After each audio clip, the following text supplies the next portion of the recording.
السلام علیکم ورحمۃ اللہ۔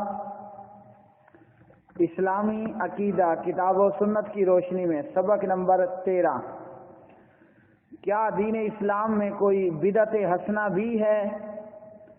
کیا دین اسلام میں کوئی بدعت حسنہ بھی ہے؟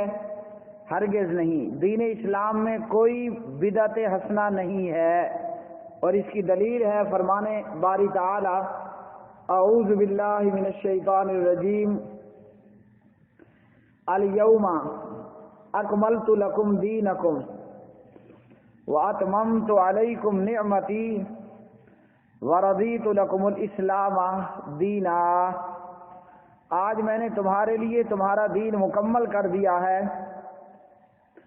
اور اپنی نعمت تم پر تمام کر دی ہے، اور تمہارے لیے اسلام کو بطور دین کے پسند کر لیا ہے۔ اور پیارے نبی صلی اللہ علیہ وسلم فرماتے ہیں کل بدعۃ ضلالہ وکل ضلالۃ فی النار، سنن نسائی۔ ہر بدعت گمراہی ہے اور ہر گمراہی جہنم میں ہے۔ دین میں بدعت کیا ہے؟ دین میں بدعت یہ ہے کہ اس میں کوئی زیادتی یا کمی کر دی جائے۔ اللہ مستوی علی العرش نے مشرکوں کی بدعتوں کا رد کرتے ہوئے فرمایا ام لہم شرکاء شرعوا لہم من الدین ما لم یأذن بہ اللہ۔ کیا ان لوگوں کے لیے ایسے شریک ہیں جنہوں نے ان کے لیے دین کی وہ راہ نکالی جس کی اللہ نے اجازت نہیں دی؟ حدیث نبی صلی اللہ علیہ وسلم ہے من احدث فی امرنا ھذا ما لیس فیہ فہو رد، صحیح بخاری۔ جس نے ہمارے دین میں وہ چیز ایجاد کی جو اس میں سے نہیں ہے تو وہ مردود ہے۔ کیا اسلام میں سنت حسنہ ہے؟ ہاں، اسلام میں سنت حسنہ ہے۔ ہاں، اسلام میں سنت حسنہ ہے۔ پیارے نبی صلی اللہ علیہ وسلم فرماتے ہیں من سن فی الاسلام سنتا حسنتا فلہ اجرها واجر من عمل بها بعدہ من غیر ان ينقص من اجورہم شیء، صحیح مسلم۔ جو شخص اسلام میں موجود اچھی سنت، یعنی اس کے متروک ہو جانے کے بعد پھر اسے جاری کر دے۔ ایک سنت تھی، اس پر عمل ختم ہو چکا تھا، کسی نے اس متروک سنت کو پھر سے جاری کر دیا تو فرمایا اس کے لیے اس کا اجر ہوگا، اور ان لوگوں کا اجر بھی جو اس کے بعد اس پر عمل کریں گے، بغیر اس کے کہ ان لوگوں کے اجر و ثواب میں سے کوئی شے کم ہو جائے۔ مسلمانوں کو غلبہ کب نصیب ہوگا؟ مسلمانوں کو غلبہ اس وقت نصیب ہوگا جب کتاب اللہ کو عملاً نافذ کر دیں گے، سنت رسول اللہ صلی اللہ علیہ وسلم پر عمل پیرا ہوں گے، اللہ کی توحید پر عمل کرنے والے، توحید کا پرچار کرنے والے، شرک کی تمام قسموں سے اجتناب کرنے والے، اور اللہ کے دین کے دشمنوں سے لڑنے والے حسب استطاعت، اللہ کے دین کے دشمنوں سے لڑنے کے لیے حسب استطاعت قوت تیار کرنے والے۔ ارشاد ربانی ہے یا ایھا الذین آمنوا ان تنصروا اللہ ینصرکم ویثبت اقدامکم۔ اے ایمان والو، اگر تم اللہ کے دین کی مدد کرو گے تو وہ اللہ تمہاری مدد کرے گا اور تمہارے قدموں کو مضبوط کر دے گا۔ اسی طرح فرمان باری تعالی ہے وعد اللہ الذین آمنوا منکم وعملوا الصالحات لَيَسْتَخْلِفَنَّهُمْ فِي الْأَرْضِ كَمَا اسْتَخْلَفَ الَّذِينَ مِنْ قَبْلِهِمْ وَلَيُمَكِّنَنَّ لَهُمْ دِينَهُمُ الَّذِي ارْتَضَىٰ لَهُمْ وَلَيُبَدِّلَنَّهُم مِّن بَعْدِ خَوْفِهِمْ أَمْنًا يَعْبُدُونَنِي لَا يُشْرِكُونَ بِي شَيْئًا۔ اللہ تعالیٰ نے تم سے یعنی ایمان والوں سے، وہ ایمان والے جنہوں نے نیک عمل کیے، اللہ کا ایمان والوں سے، نیک عمل کرنے والوں سے یہ وعدہ ہے کہ اللہ ضرور ضرور انہیں اس زمین میں حاکم بنا دے گا، جس طرح اللہ ان سے پہلے لوگوں کو حاکم بنا چکا ہے، اور اللہ ان کے لیے ان کے اس دین کو زمین میں مضبوطی سے قائم کر دے گا جسے اس نے ان کے لیے پسند کیا، اور ان کی موجودہ یعنی حالت خوف کو امن میں بدل دے گا۔ کرنا کیا ہوگا؟ یعبدوننی، میری بندگی کریں اور میرے ساتھ کسی کو شریک نہ ٹھہرائیں۔ تو قرآن مجید کی اس آیت سے معلوم ہوا اللہ زمین میں حاکمیت ان کو دیتا ہے جو اللہ کی توحید پر عمل پیرا ہوں، اللہ کی عبادت کرنے والے اور اللہ کے ساتھ شرک نہ کرنے والے، اللہ اکیلے کی عبادت کرنے والے اور اللہ کے ساتھ شرک نہ کرنے والے، اللہ رب العالمین انہیں زمین میں حاکمیت، حکومتیں عطا کرتا ہے۔ اور اس کی مثال ہمارے سامنے ترکی کی حکومت، شرک و بدعات کی بھرمار، اللہ نے ان سے حکومت اور خلافت لی، اور اس کے مقابلے میں پھر اللہ نے المملکہ العربیہ سعودیہ اور حرمین کی حکومت محمد بن سعود اور آل سعود کے حوالے کی۔ کیوں؟ کہ اللہ کی عبادت کرنے والے اور رب کا شریک نہ ٹھہرانے والے۔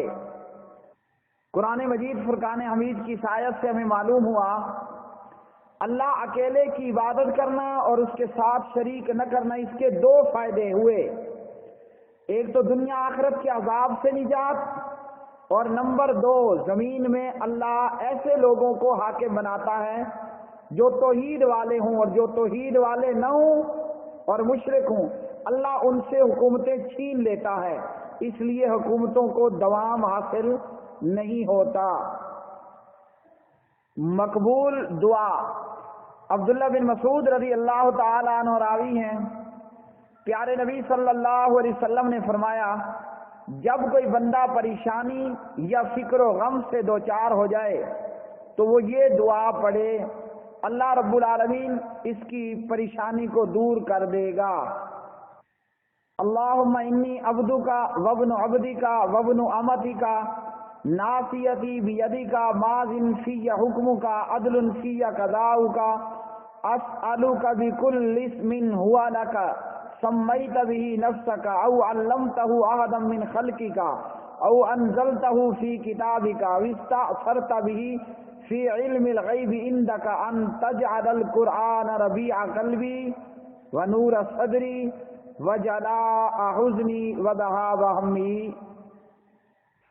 اے اللہ، بلا شبہ میں تیرا بندہ ہوں، تیرے بندے کا بیٹا ہوں، تیری بندی کا بیٹا ہوں، میری پیشانی تیرے ہاتھ میں ہے، مجھ میں تیرا حکم نافذ ہے، میرے متعلق تیرا فیصلہ سراسر انصاف پر مبنی ہے، میں تجھ سے سوال کرتا ہوں تیرے اس ہر نام کے ذریعے جو تیرا ہے، جسے تو نے اپنے لیے، جسے تو نے خود اپنا نام رکھا یا اپنی کتاب میں اتارا یا اپنی مخلوق میں سے کسی کو سکھایا یا اسے اپنے پاس علم غیب میں رکھنے کو ترجیح دی۔ اے اللہ، تو قرآن کریم کو میری دل کی بہار، میرے سینے کا نور بنا دے، میری پریشانی اور غم کو ختم کر دے اور میری فکر مندی کو دور کر دے۔ صحابی رسول، خادم رسول حضرت انس ابن مالک رضی اللہ تعالی عنہ بنو امیہ کے زمانے میں رویا کرتے تھے کہ عہد اول کا دین باقی نہیں رہا۔ بنو امیہ کے زمانے میں موجود بدعات کو، خرافات کو اور دین کے معاملات میں کمی کوتاہی یا اضافے کو دیکھ کر رویا کرتے تھے۔ انس بن مالک رضی اللہ تعالی عنہ اگر ہمارے اس زمانے کو، اس دور کو دیکھ لیتے تو وہ کیا کہتے؟ کیا وہ ہمیں مشرک قرار نہ دیتے؟ اور اسی طرح دیگر جو ہمارے اندر موجود خرابیاں، کیونکہ اس وقت اور اس وقت کے اسلام میں اگر کوئی چیز موجود ہے تو وہ صرف لفظ اسلام ہے یا چند ظاہری اور رسمی عبادتیں ہیں، اور وہ بھی بدعت کی آمیزش سے پاک نہیں۔ کتاب اللہ جیسی آسمان سے اتری تھی اب تک قائم ہے، سنت رسول اللہ صلی اللہ علیہ وسلم بھی مدون محفوظ مسلمانوں کے ہاتھوں میں موجود ہے، مگر کتنی بڑی بدقسمتی ہے کہ کتاب اللہ بھی اور سنت رسول اللہ بھی متروک ہیں، انہیں چھوڑ دیا گیا۔ قرآن پاک کو اور حدیث کو طاقوں اور الماریوں کی زینت بنا دیا گیا، یا طویز گنڈوں میں ان کا استعمال ہے۔ مسلمان اپنی عملی زندگی میں کتاب اللہ سے بالکل آزاد ہیں۔ اجمیر کا اور پاک پتن کا اور اسی طرح دیگر عرس دیکھنے کے بعد کون کہہ سکتا ہے کہ یہ وہی مسلمان ہیں جو عامل قرآن تھے، جو عامل قرآن اور علم بردار توحید تھے؟ ایک ہندو نے اجمیر اور اجمیر میں موجود اجمیری کی قبر پر موجود میلے اور عرس دیکھ کر کہا، دیکھنے بعد کہنے لگا، اب تک مجھے شک تھا کہ ہندو اور مسلمانوں میں اتحاد ہو سکتا ہے، مگر آج یقین ہو گیا ہے کہ ہمارے اور مسلمانوں کے مذہب میں اگر کچھ فرق ہے تو وہ ناموں کا ہے، رام چندر اور عبد الرحمان۔ حقیقت دونوں کی ایک ہی ہے، اور یہ اس نے سچ کہا کہ کیونکہ اس وقت ہندوؤں اور مسلمانوں کے شرک میں فرق ہے تو صرف ناموں کا اور طریقے کا، وگرنہ حقیقتاً تقریباً ایک ہی ہے۔ ہندو بتوں کے سامنے پرستش کرتے ہیں تو مسلمان اجمیری، حجویری اور اسی طرح دیگر کی قبروں کی پوجا پاٹ کرتے ہیں۔ وہ کھڑے کو پوج رہا ہے ہندو، تو مسلمان پڑے کو پوج رہا ہے۔ اب یہ کہنا کہ ہم ان بابوں کی پرستش نہیں کرتے، انہیں اللہ نہیں سمجھتے، محض بے معنی ہے، کیونکہ ہندو بھی بھگوان ایک کو جانتے ہیں، اور یہ جو جتنے مورتیاں اور جتنے بت اور دیوی اور دیوتائیں بنا رکھی ہیں وہ کہتے ہیں کہ یہ بھگوان کے اوتار ہیں۔ اور یہی کچھ مکہ کا مشرک کہا کرتا تھا، ہؤلاء شفعاؤنا عند اللہ، یہ اللہ کے ہاں ہمارے سفارشی ہیں۔ اور یہی کام ہندوستان کا ہندو اور بر صغیر کا مشرک کلمہ گو کہہ رہا ہے۔ قبر پرستی کا عالم یہ ہے کہ فضائل اعمال میں زکریا صاحب لکھتے ہیں، امام ابو حنیفہ کو جب قبر میں دفن کیا جانے لگا، لحد کی ایک اینٹ گر گئی، دیکھنے والے نے دیکھا کہ ابو حنیفہ نے آنکھیں کھول رکھی، کہا حضرت آپ مرے نہیں ہیں؟ کہا ہم اللہ والے مرا نہیں کرتے، ہم بھیس بدلا کرتے ہیں وغیرہ ذالک۔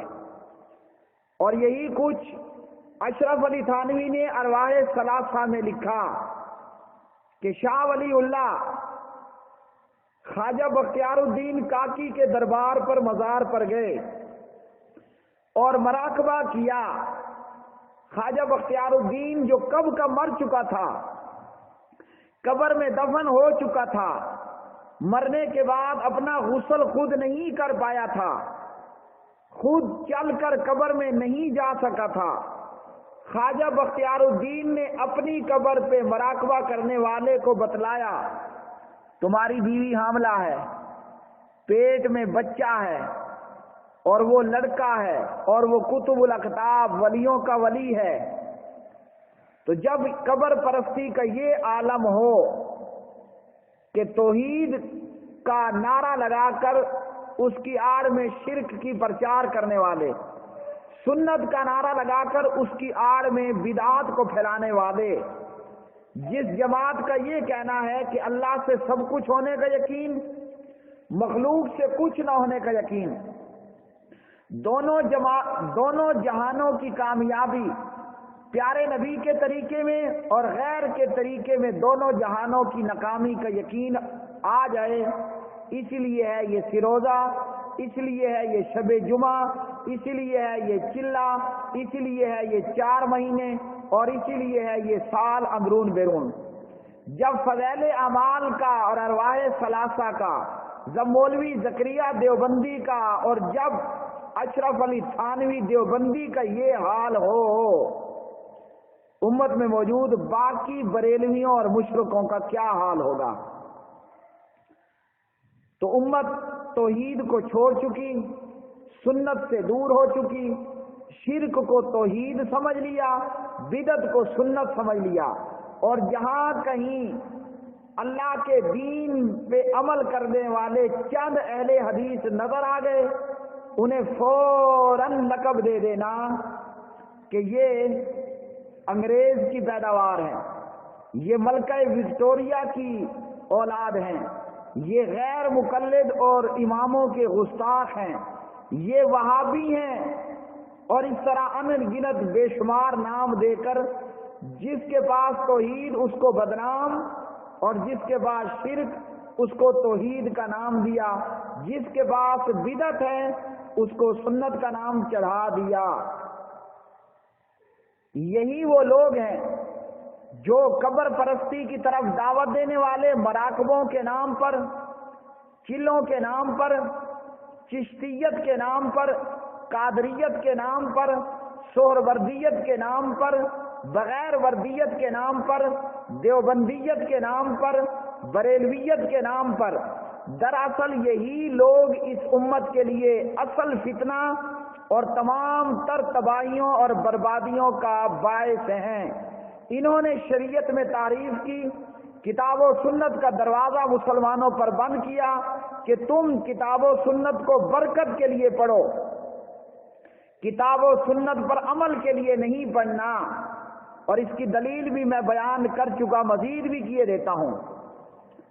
دلیل اس کی یہ ہے کہ فضائل اعمال ہوگی، فیضان سنت ہوگی، بہشتی زیور ہوگی، قدوری اور عالمگیری اور ہدایہ وغیرہ وغیرہ ہوگی، اگر عمل کے لیے نہیں ہوگا تو قرآن نہیں ہوگا۔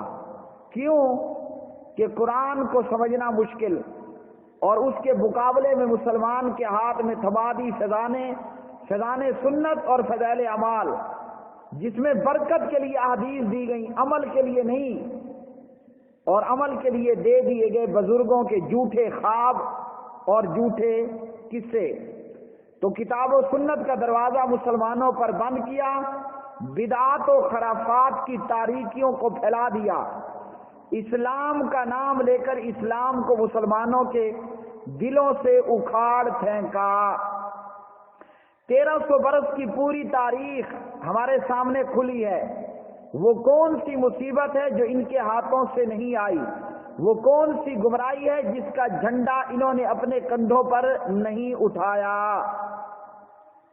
مسلمانوں سے کہا جاتا ہے قرآن و سنت کا سمجھنا ناممکن ہے۔ کیا کہا جاتا ہے؟ مسلمانوں سے کہا جاتا ہے قرآن و سنت، قرآن و حدیث کا سمجھنا ناممکن ہے۔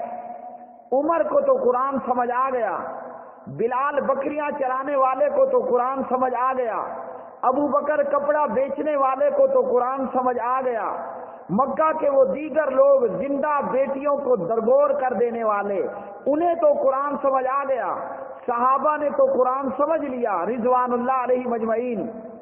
سلمان فارسی کو تو قرآن سمجھ آ گیا، جو کہ آتش پرست کا بیٹا تھا۔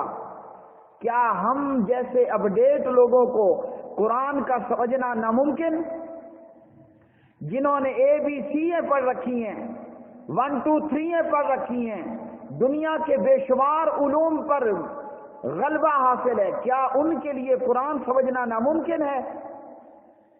ان لوگوں نے، ان قبر پرست قبر کے پجاریوں نے کہا قرآن اور سنت کا سمجھنا ناممکن ہے، جبکہ عرش والے نے کہا وَلَقَدْ يَسَّرْنَا الْقُرْآنَ لِلذِّكْرِ فَهَلْ مِن مُدَّكِرٍ، ہم نے قرآن پاک کو نصیحت کے لیے آسان کر دیا، کوئی ہے غور و فکر کرنے والا؟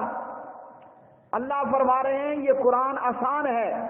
یہ قبر پرست ٹولہ کہہ رہا ہے قرآن و سنت کا سمجھنا ناممکن ہے، لہذا قرآن و سنت سے دور رہو۔ ہاں، برکت کے لیے قرآن و سنت ضرور پڑھو، عمل کے لیے، فقہ کے لیے، سمجھ کے لیے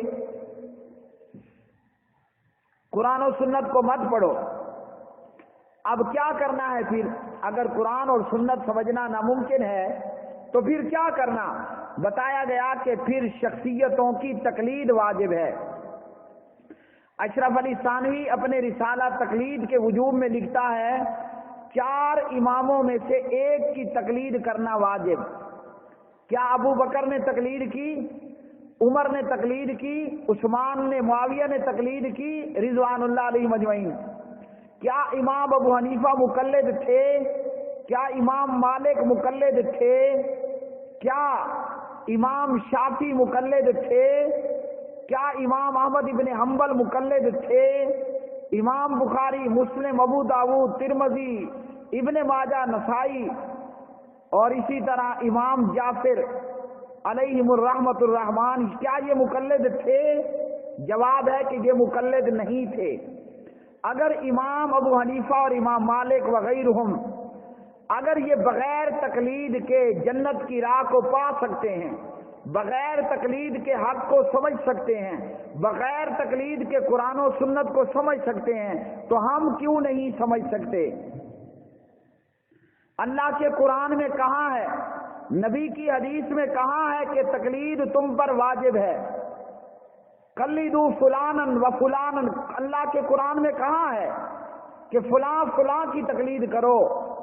کتاب و سنت میں حکم ہے اطاعت کا، اتباع کا، نہ کہ تقلید کا۔ ان قبر پرستوں نے کہا قرآن اور سنت کو سمجھنا ناممکن، قرآن اور سنت سے دور رہو۔ اس لیے آپ کو نظر آئے گی چلہ 4 مہینے والوں کے پاس فضائل اعمال تو نظر آئے گی، قرآن کا ترجمہ مر جائیں گے کبھی بھی چلے 4 مہینے اندرون بیرون سال کی جماعت میں نہ قرآن پڑھنے کی اجازت، نہ اس کی تبلیغ کرنے کی اجازت۔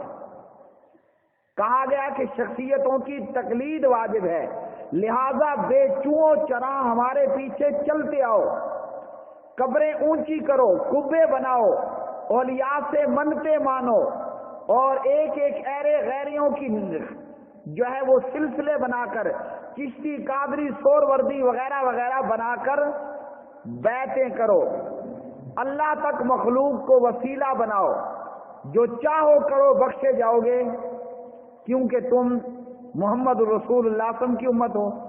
تو اس لیے شفاعت اس کی ہوگی جو مشرک اور بدعتی نہیں ہوگا، جو قبر پرست نہیں ہوگا۔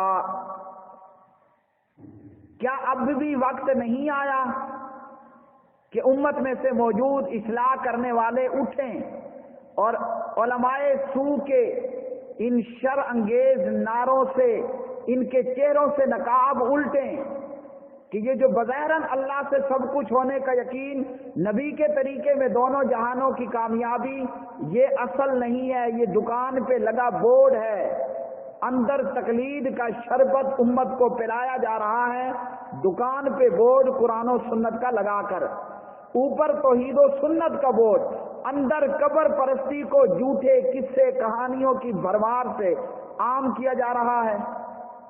آج ضرورت ہے کہ امت کے علماء ابن تیمیہ بن کر اٹھیں، امت کے علماء شاہ اسماعیل بن کر اٹھیں، امت کے علماء جونا گڑھی بن کر اٹھیں، امت کے علماء سید احمد شہید بن کر اٹھیں، امت کے علماء علامہ احسان بن کر اٹھیں، امت کے علماء حبیب الرحمان یزدانی بن کر اٹھیں، امت کے علماء امام مالک اور امام احمد اور امام شافعی اور امام ابو حنیفہ بن کر اٹھیں اور اپنا کردار ادا کریں، ان جھوٹے اور نکالوں کے شر انگیزیوں سے امت کو آگاہ کریں۔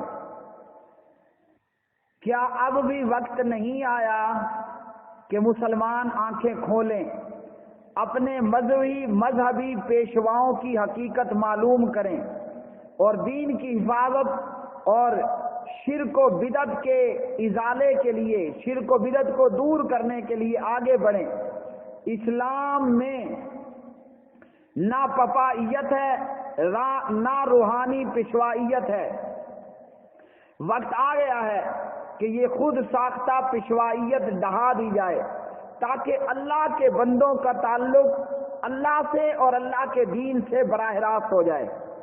اہل حدیث کی یہ کوشش، اہل حدیث کی یہ دعوت، اہل حدیث کی یہ محنت، اللہ کے بندوں کا اللہ سے تعلق اور اللہ کے دین سے براہ راست تعلق ہو جائے۔ کتاب و سنت ہمارے سامنے موجود، علماء سے پڑھنا سیکھنا اپنی جگہ پر ضروری، لیکن یہ اللہ اور اس کے دین کے بیچ میں کوئی دیوار کھڑی کر دی جائے کہ اس دیوار کو پار کرو گے تو اللہ اور اس کے دین تک پہنچو گے، یا دین تک اور اللہ تک پہنچنے کے لیے ضروری ہے کہ یہ سیڑھی اور یہ دیوار ہو، ایسا قطعا نہیں۔ اللہ اپنے بندوں کے قریب، اللہ کا دین ان کے بندوں کے قریب موجود، اس لیے اللہ اور بندے اور اللہ کے دین میں کوئی دوری نہیں، براہ راست ہے، اور بغیر کسی فیس کے ہر کس و ناقص کے لیے، ہر عام و خاص کے لیے اللہ اور اس کے دین کا تعلق اس کے لیے موجود ہے۔ ہمیں صرف اپنے دماغ کو آزاد کر کے، اپنی سوچ کو تقلید بندیوں سے آزاد کر کے اللہ کے دین کو سمجھنا ہے اور اللہ تک ہمیں پہنچنا ہے۔ تو اس لیے بندے اور اللہ کے بیچ میں، بندے اور اللہ کے دین میں بیچ میں اللہ نے کوئی رکاوٹ، کوئی دیوار کھڑی نہیں کی۔ حدیث قدسی ہے صحیح مسلم میں، ابو ہریرہ اس کے راوی ہیں رضی اللہ عنہ، پیارے نبی فرماتے ہیں اللہ رب العالمین نے یہ فرمایا، قسمت الصلاۃ بینی و بین عبدی، میں نے نماز اپنے اور اپنے بندے کے بیچ میں تقسیم کر دی ہے۔ اذا قال العبد الحمدللہ رب العالمین، بندہ کہتا ہے الحمدللہ رب العالمین، اللہ جواب دیتا ہے۔ اللہ کیا کرتا ہے؟ اللہ جواب دیتا ہے، حامدنی عبدی، اللہ اکبر، میرے بندے نے میری تعریف کی۔ تو کیا معلوم ہوا صحیح مسلم سے، بندے اور اللہ کے بیچ میں، بندے اور معبود کے بیچ میں کوئی رکاوٹ نہیں ہے۔ اسی طرح اللہ کے دین کو سمجھنے کے لیے کسی امام کی، کسی پیر کی، کسی مولوی کی، کسی پگڑی والے کی تقلید کی کوئی ضرورت نہیں ہے۔ سبق نمبر 13 اور یہی اختتامی سبق اسلامی عقیدہ کتاب و سنت کی روشنی میں، سبق نمبر 13 اسلامی عقیدہ کتاب و سنت کی روشنی میں، اور یہی ہمارے اس سبق اسلامی عقیدہ کتاب و سنت کی روشنی میں اس کا آخری سبق ہے۔ ہر بھائی کو چاہیے کہ اس کو پڑھے، اس کو سمجھے، اس پر عمل کرے۔ یہی عقیدہ انسان کی کامیابی اور کامرانی کا ضامن ہے۔ اگر عقیدہ درست ہوا تو ایک کھجور اللہ کی راہ میں دی ہوئی عود پہاڑ ہوگی، اور اگر عقیدہ خراب ہوا، عود پہاڑ جتنا صدقہ بھی مری ہوئی بکری کے بچے کے وزن برابر بھی نہیں ہوگا۔ مزید اپنے عقائد کو سنوارنے کے لیے، اسلامی عقیدہ بچوں کو پڑھانے کے لیے، اسلامی عقیدہ سوالن جوابن کتاب و سنت کی روشنی میں یہ آپ کو مل جائے گا کتاب و سنت .com میں سے، اور اسی طرح مکتبہ دارالسلام سے۔ اللہ وحدہ لا شریک سے دعا ہے جو ہم نے کہا، جو ہم نے سنا، اس پر اللہ عمل کی توفیق دے، اور اللہ میرے لیے، آپ سب کے لیے اسے دنیا آخرت میں بہترین اور خیر کا ذریعہ بنائے، اور اس سے اللہ سبحانہ و تعالیٰ لوگوں کی اصلاح فرمائے، ان کو اپنے عقائد اور اپنے اعمال کی اصلاح اور درستگی کرنے کی توفیق عطا فرمائے۔ واٹس ایپ پر ہم سے رابطے کے لیے سوال و جواب قرآن و سنت کی روشنی میں آپ کا بھائی حافظ محمد اقبال سلفی، خطیب جامع مسجد اہل حدیث انصار السنہ، اسلامیہ کالونی، خالد بن ولید اسٹریٹ، شیخ یوسف روڈ، نزد بجلی گھر، Khyber Pakhtunkhwa, Dera Ismail Khan. WhatsApp number 0312797402۔ اپنی دعاؤں میں یاد رکھیے، اللہ آپ سب سے راضی ہو، اور اللہ ہم سب کو زندگیاں عطا کرے کتاب و سنت اور توحید و سنت پر، اور اللہ ہمارا خاتمہ کرے شہادت کی صورت میں توحید و سنت پر۔ وما علینا الا البلاغ المبین۔